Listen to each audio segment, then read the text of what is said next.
အရင်ကအကယ်ဒမီပေးပွဲတွေမတက်ဖြစ်ပေမဲ့သမီးဖြစ်သူအမှုပညာအလုပ်တွေလုပ်လာတာကြောင့်အကယ်ဒမီပေးပွဲပြန်တက်မယ်လွင်ဖို့ပရိသတ်တွေအားလုံးပဲမင်္ဂလာပါရှင်။လွင်မိုးဆိုတာကလည်းတစ်ခေတ်တစ်ခါတုန်းကအင်မတန်မှအောင်မြင်ခဲ့တဲ့မင်းသားတစ်လက်ဖြစ်ပါတယ်။အကယ်ဒမီပေးလည်းရခဲ့သလိုရုပ်ရှင်ကားကြီးပေါင်းများစွာကိုလည်းရိုက်ကူးခဲ့သူတစ်ယောက်ဖြစ်ပါတယ်။လွင်မိုးဟာဗီဒီယိုခေတ်မှာလည်းအောင်မြင်ခဲ့သူတစ်ယောက်ဖြစ်ပါတယ်။အရင်ကလွင်မိုးကရုံတင်ရင်ရုံပြည့်ရုံရှံကိုအားပေးခြင်းခံရသူတစ်ယောက်ဖြစ်ပါတယ်။လွင်မိုးဟာအမှုပညာအလုပ်ကိုလည်းဝါသနာပါသူတစ်ယောက်ဖြစ်ပြီးအရန်ကိုလည်းစူးစမ်းသူတစ်ယောက်ဖြစ်ပါတယ်။လွင်မိုးဟာဆိုရင်တော့အမှုပညာလုပ်ရမှလည်းစေတနာပါခဲ့သလိုနာမည်ပြတ်မရှိခဲ့သူတစ်ယောက်လည်းဖြစ်ပါတယ်။လွင်မိုးဟာအမှုပညာလောကတွေကနေထွက်ခွာခဲ့ပြီးတော့စီးပွားရေးလုပ်ငန်းတွေကိုပဲဦးစားပေးလုပ်ကိုင်ခဲ့တာဖြစ်ပါတယ်။သမီးနှစ်ယောက်ပညာရေးအတွက်သမီးတွေကိုအကောင်းမွန်ဆုံးထားနိုင်ဖို့အတွက်လွင်မိုးဟာအမှုပညာအလုပ်တွေကိုစွန့်ခွာပြီးစီးပွားရေးကိုပဲစောက်ချလုပ်ကိုင်ခဲ့တာဖြစ်ပါတယ်။အဲနောက်တော့လွင်မိုးဟာလီလီပန်းတွေကိုစိုက်ပျိုးပြီးတော့အသက်မွေးဝမ်းကြောင်းပြုခဲ့တာဖြစ်ပါတယ်။အဲဒီလိုတွေလုပ်ကိုင်ခဲ့ပြီးစီးပွားရေးကြောင့်မအားလက်ပဲ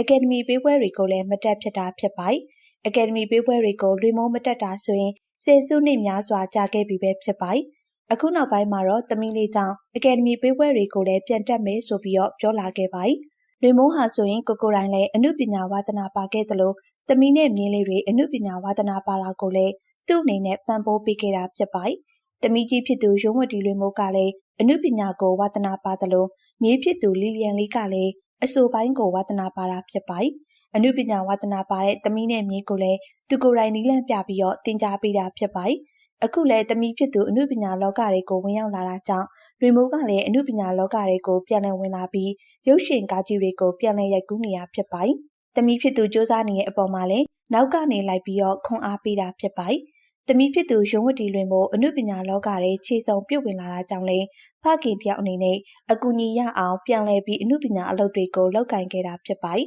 ။အခုတော့သမီးဖြစ်သူကြောင့်အကယ်ဒမီပေးပွဲကိုပြန်တက်တော့မယ်လို့ဆိုပါတယ်။အရင်ကတော့ကိုရိုက်ထားတဲ့ဇာတ်လမ်းတွေလည်းမရှိသလိုကိုစီပွားရေးနဲ့ကိုမအားတာကြောင့်အကယ်ဒမီပေးပွဲကိုလည်းမတက်ဖြစ်တာလို့ဆိုပါတယ်။သမီးဖြစ်သူအမှုပညာအလုပ်တွေကိုလုပ်နေရကြောင်းသမီးလည်းအတွေ့အကြုံရအောင်လို့သမီးဖြစ်သူကိုအဖော်အနေနဲ့လိုက်ပြီးတော့ပွဲတက်ပေးဖြစ်တာလို့ဆိုပါတယ်။သမီးဖြစ်သူကိုဇလန်းဇက်ကွက်ရွေးပေးဖြစ်တယ်လို့သမီးရှုတင်မှာအနေထိုင်ဆင်ခြင်ဖို့ဝိုင်းရင်တွေနဲ့တရုပ်ဆောင်တဲ့အခါရင်ကျေးလိမ်မာဖို့အတွက်ဆိုပြီးတော့လိုက်ပြီးတင်ပြပေးတယ်လို့ရှုတင်တွေလည်းလိုက်ဖြစ်တာပါလို့ဆိုပါတယ်။တရုပ်ဆောင်ပိုင်းတွေကိုတော့သူတို့ကတိတ်ပြီးတင်ပြစရာမလိုဘူး။သူတို့ခေတ်အခါကကိုရီထက်အနှင်ကျဲတယ်ဆိုပြီးတော့ပြောလာခဲ့ပါတယ်။ဒီနောက်ပိုင်းဇလန်းတွေလည်းကောင်းလာသလိုတရုပ်ဆောင်တွေလည်းတော်လာတယ်ဆိုပြီးတော့ပြောလာခဲ့ပါတယ်။အရေးသွေးတွေလည်းမြင့်လာတယ်ဆိုပြီးတော့သူ့ရဲ့ထင်မြင်ချက်ကိုပြောလာခဲ့ပါတယ်။တကယ်တမ်းသမီးဖြစ်သူကတော့တိတ်လည်းမတော်သေးဘူး။သမီးကိုဝိုင်းပြီးတော့အားပေးကြလို့ဝမ်းသာပါတယ်။သမီးဖြစ်သူအောင်မြင်ဖို့ကတော့မမျှော်မှန်းထားဘူးလို့ဆိုပါတယ်။လွင်မိုးကတော့သမီးဖြစ်သူကြောင့်အမှုပညာလောကတွေကို